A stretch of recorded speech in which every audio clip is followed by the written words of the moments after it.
Hello বন্ধুরা, শুভ সকাল। সকাল মানে কিন্তু 7-8টা নয়, সেই 10টা। আমার সবকিছু করে মোটামুটি 10টা বাজে যখন আমি রান্নাঘরে ঢুকে রান্নার কাজটা স্টার্ট করি।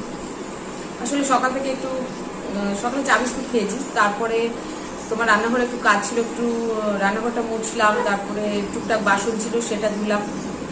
তারপরে বাজারে গেলাম, বাজার থেকে আসলাম, সে স্নান করলাম, স্নান করে এবার রান্না করে। আর সকালের আজকে টিফিন সেরকম কিছু করবো না, ছেলেদের আম দিয়ে মুড়ি দিয়ে খেতে দিয়ে দেবো, ওরা আম মুড়িটা খুব ভালোবাসে। আর আমার একটু কালকে চাউমিন ছিল, চাউমিন মানে তৈরি করা না, সেদ্ধ করা একটু চাউমিন এর আগে করেছিলাম, ওটা বেঁচে গেছিলো, তো ওটা আমি রেখে দিয়েছিলাম। তো ওই চাউমিনটা করে আমি খেয়ে নেব। তো আজকে সকালে সেরকম টিফিনের বড় কোনো ঝামেলা নেই। আর বাজার থেকে আসলে আসার পর জানো তো, যদি রুটি পরোটা আর অন্য কিছু করতে হয় না টিফিনের জন্য, প্রচণ্ড দেরি হয়ে যায় রান্না। তো আমি মোটামুটি যেদিন বাজারে যাই সেদিন মানে টিফিনটা আর কি রেডিমেড যেটা হয়, যেমন পাউরুটি বা মুড়ি এরকমই, বা একটু ইপি করে দিলাম, এরকমই করার চেষ্টা করি। তো চলো আজকে আর একটা হচ্ছে, আজকে তোমাদের একটা নতুন রেসিপি দেখাবো। কি রেসিপি দেখতে থাকো, জানতে পারবে। চলো রান্নাঘরে যাই। তো এই যে আমি রান্নাঘরে চলে এসেছি, শুরু করে দিয়েছি। আমটা কেটে ওদের মুড়ি দিয়ে চিনি দিয়ে দেবো। আর আমি চাউমিনটার জন্য কাটবো। আজকে আমি চাউমিনটা কিছু ওই আলু আর পেঁয়াজ আর এই একটা কাঁচা লঙ্কা এই দিয়ে করবো। গাজর ক্যাপসিকাম কিছুই দেবো না, এমনি নর্মাল একটুখানি এই অল্প একটু আছে, তুই ওই দিয়ে হয়ে যাবে। আবার কে এখন গাজর কাটো ক্যাপসিকাম কাটো, দরকার কি, যত ঝামেলা কম হয় ততই ভালো, যত শর্টকাটে করা যায় বল। এই দেখো ওদের এই আম মুড়ি ওদের দিয়ে দেবো, তারপর আমি চাউমিনটা করবো। আর আমার চাউমিনের জন্য এই যে এই আলু পেঁয়াজ আর একটু কাঁচা লঙ্কা। চলো করে খেয়ে নিই, তারপর আবার রান্না করি। তোমরা নিশ্চয়ই ভাবছো ছেলেরা আমুড়ি খাচ্ছে, নিজে চাউমিন খাচ্ছে, বরটা কোথায়? না, আমার হাজবেন্ডের আজকে মর্নিং ডিউটি, ওই 6টার সময় ঘুম থেকে উঠেছে, তো 6:30 পৌনে 7 নাগাদ চলে গেছে। ম্যাগি হোক এগুলোই খেয়ে নেবে, বা একটু টক দই হোক মিষ্টি দই হোক একটু মুড়ি বা চিড়ে দিয়ে খেয়ে নেবে, কারণ আজকে তো অত সকালবেলা আসলে টিফিন করার সময় হয় না গো। তো ওই জন্যই আমরা 3জনেই আজকে সকালে খাবো। চাউমিনটা করি, আর তার সাথে সাথে একটু দুধ ছিল, একটু চাও বসে দিয়েছি, অল্প একটু ছিল, মানে আগে দুধ পরে আবার এনে জাল দিয়েছি। গুঁড়ো দুধে না চা, ওই যে আর দুধ চা বেশিরভাগ ওই যে আমি বললাম আমার বড়ি খায়, আমি কখনো কখনো একটু ইচ্ছে হলে খাই। তো একটু দুধ ছিল লিকুইড, ওটা দিয়ে আমি একটু চা করে নেবো, আর এই চাউমিনটা করছি।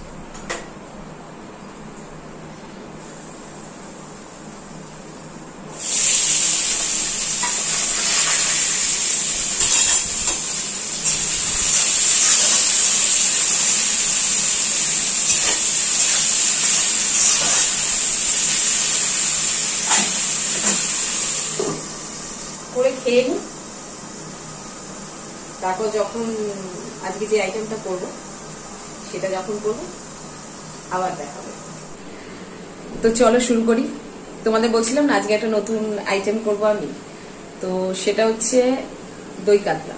মাংস এনেছি, জাস্ট দুষ্টুর জন্য অল্প এনেছি, আর আজকে মাছই খাবো। তো কাতলা মাছটাকে আজ ভাবলাম না যে শুধু ঝোল করবো, দেখো প্রথমেই ঝোল ঝোল ঝোল সবসময় ভালো লাগে না, তো আজকে ভাবলাম মাছটা একটু অন্যভাবে করি, তাই দই দিয়ে কাতলা মাছটা করবো। আর খেতেও ভালো লাগবে, একটু অন্য স্বাদও হবে। এই দেখো, এই যে আমি কাতলা মাছগুলোকে আমি নুন হলুদ দিয়ে মাখিয়ে নিয়েছি। তো এগুলোকে আমি মানে মাখিয়ে 10 মিনিট রেখে দেবো, 5 থেকে 10 মিনিট। আর যেটা মেন আইটেম, যেহেতু দই কাতলা, দইটা লাগবে, এতটা লাগবে না, একটু মানে কমিয়ে দেবো আমি। আর এটাকে আমি কি বলতো একটু ভালো করে ফেটিয়ে নেবো, একটু পাতলা করে নেবো। আর যা লাগছে এর মধ্যে, তোমার একটা তেজপাতা নিয়েছি, দারচিনি এলাচ লবঙ্গ, একটা গোটা এরকম বড় মাপের পেঁয়াজ নিয়েছি, 7-8টা কাঁচা লঙ্কা, একটু রসুন আর আদা। তো এটা পেস্ট করে নেব, পেস্ট করে তারপরে মাছগুলো ভাজবো।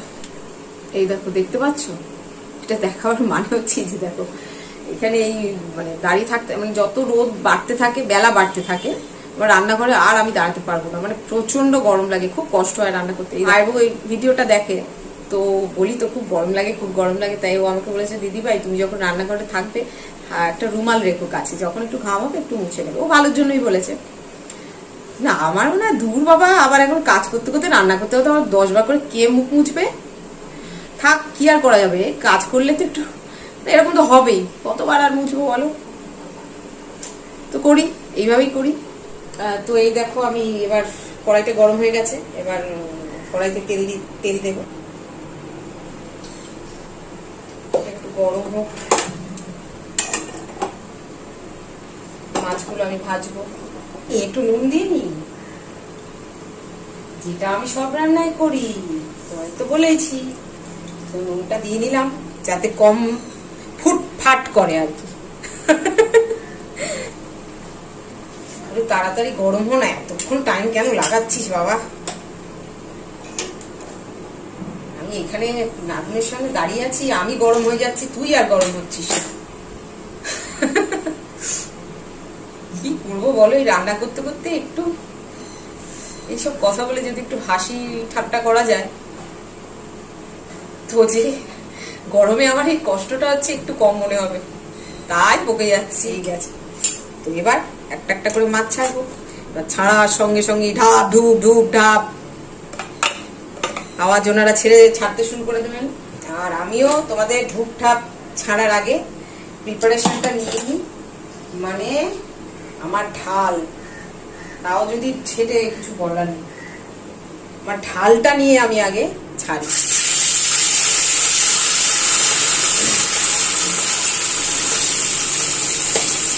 তোমরা ভাবছো না যে জীবনে কি প্রথম রান্না করছে এমন করছে? না রে বাবা, প্রথম নয়, প্রথম দ্বিতীয় তৃতীয় কিছুই লাগে না। যখন গরমের ছ্যাঁকা লাগে না, গরমে যে ছিটে আসে তেলটা, তখন 10 বছর কি 15 বছর ধরে রান্না করলেও কিন্তু ওই ছ্যাঁকাটা তখন প্রথম ওই ফার্স্ট টাইমের অভিজ্ঞতার মতনই লাগে, ওটা আর পুরনো হয় না। বাবা দেখতে পাচ্ছ কিরকম ফুটছে, ওই জন্যই তরোয়ালটা হাতে আর ঢালটা দিয়ে এটা একটু ঢেকে দিই। এটা আমি ভাজতে থাকি একটা একটা করে। এই দেখো মাছগুলো আমি সব ভেজে নিয়েছি। তো এবার কি করব, শুরু করি। তো এবার কড়াইয়ে আমি প্রথম তেজপাতা, দারচিনি, এলাচ আর লবঙ্গগুলো দিয়ে দিলাম।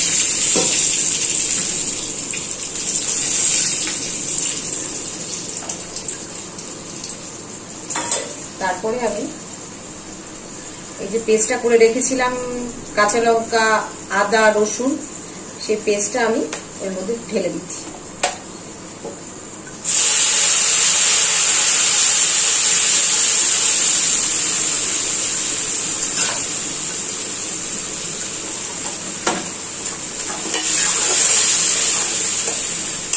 এইভাবে একটু নাড়তে থাকবো।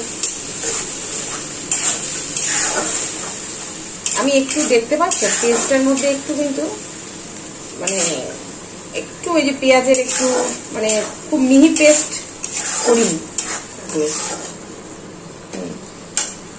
একটু কমিয়ে দিই, কমিয়ে এটা হোক, তো মশলাটা কষবে, মশলাটা একটু কষুক, কারণ নালে কি বলতো মশলাটা ভালোভাবে না কষবে না, আদা রসুন পেঁয়াজের একটা কাঁচা গন্ধ বেরিয়ে যায়, ওই জন্য এটা আস্তে করে দিয়েছি, এটা হতে থাকবে। এই মশলাটা অনেকটা কষে গেছে, সেই অবস্থায় আমি কি করবো, এর মধ্যে একটু সামান্য একটু জল দেব, একটু হলুদ দেব, হলুদটা খুব একটা দেব না, দিয়ে আবার নাড়াবো।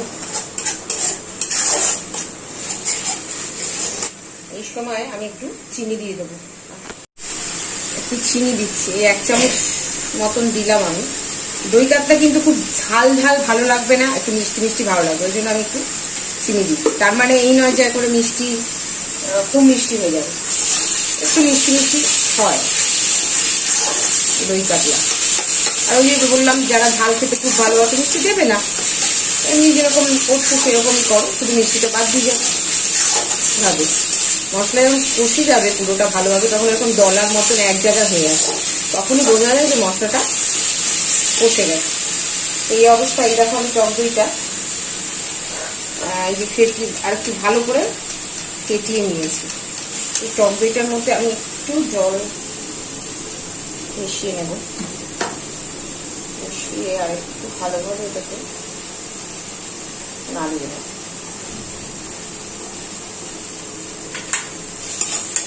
নিয়ে এবার সঙ্গে সঙ্গে এটা এর মধ্যে ঢেলে দেবো। আর হ্যাঁ, যখন ঢালবে না তখন কিন্তু মানে সঙ্গে সঙ্গে নাড়তে থাকবে, একটু কমিয়ে নেবে, পুরোটা না, মানে থামবে না, নাড়তে থাকবে। তাহলে কি হবে বলো তো, দইটা মানে কাটবে না। নাহলে কি হবে বলো তো, অনেক সময় গরম তেলের মধ্যে যদি দইটা দিয়ে দেওয়া হয় না, কেটে যাওয়ার একটা ভয় থাকে। তো দই দেওয়ার পরে এটা একটু ফুটবে। তো আমি যদি আরেকটু, যদি নয় মানে আমি তো আরেকটু গ্রেভি বাড়াবোই, কারণ এই মাছ দেওয়ার পরে কি হবে বলো তো, এর মধ্যে যদি মাছটা ছেড়ে দিই না, কিছুই গ্রেভি পাবো না। তো এটা একটু ফুটুক, তারপরে আমি কিন্তু আরেকটু জল দেবো, আরেকটু জল দিয়ে আরেকটু ফুটিয়ে তারপর আমি মাছগুলো দেবো। আর এই সময় ফুটতেই থাকুক, তো আমি নুন মিষ্টিটাও দেখে নেব। তো এবার আমি এই মাছগুলো এর মধ্যে একটা একটা করে ঢেলে দেবো, কারণ ফুটে গ্রেভি অনেকটা কমে এসেছে। এই অবস্থায় মাছগুলো দিয়ে দিই, দেখবে আরো টেনে নেবে, ওই জন্য জল দিয়েছিলাম আমি।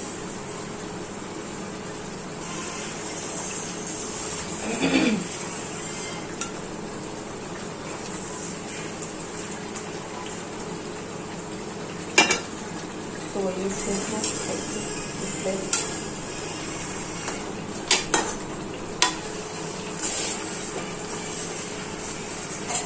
হয়ে গেছে।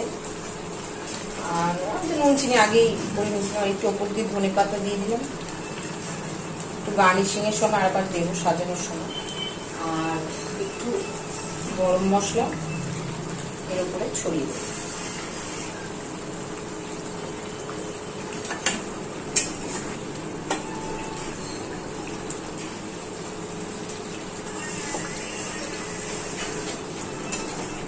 ছড়িয়ে দিলাম। এবার এটা কি করবো, একটু হয়ে গেছে আমার দই কাতলা ইজ রেডি। যাতে ফ্লেভারটা ভালো থাকে এটা বন্ধ করে এবার এটা দিয়ে আমি একটু ঢেকে রাখবো, একটু নামিয়ে তারপর সার্ভ করে দেবো। এই যে রান্নাবাড়ি করে দই কাতলাটা করে আমি এবার বাইরে এসে বসেছি। প্রচন্ড গরম লাগছে, একটু ফ্যানের হাওয়ায় বসেছি। মানে কাতলা মাছ ভাজা ভাজা হচ্ছিল, তার সাথে আমিও ভাজা ভাজা হচ্ছিলাম। ভাজা ভাজা হয়ে এবার নিজে এসে বাইরে বসেছি, এবার সেই ভাজা মাছ খাবো। দেখি কেমন হয়েছে। আর ছেলেদেরও খেতে দেবো। আমার বড় চলে আসবে, কারণ ওর মর্নিং ডিউটি, দুপুরবেলা চলে আসে। তো ও আর আমি একসাথে খাবো, ছেলের আগে খেয়ে নেব। দুষ্টুর খাওয়া হয়ে গেছে। তো যেটা বলছিলাম সেটা হচ্ছে, ভিডিওটা কেমন লাগলো অবশ্যই লাইক কমেন্ট করে জানিও, ভালো লাগলে শেয়ার করে দিও। সবাই ভালো থেকো, সুস্থ থেকো। আবার একটা নতুন সুন্দর ভিডিও নিয়ে তাড়াতাড়ি চলে আসবো। আজ তাহলে এখানেই থাকি, টাটা।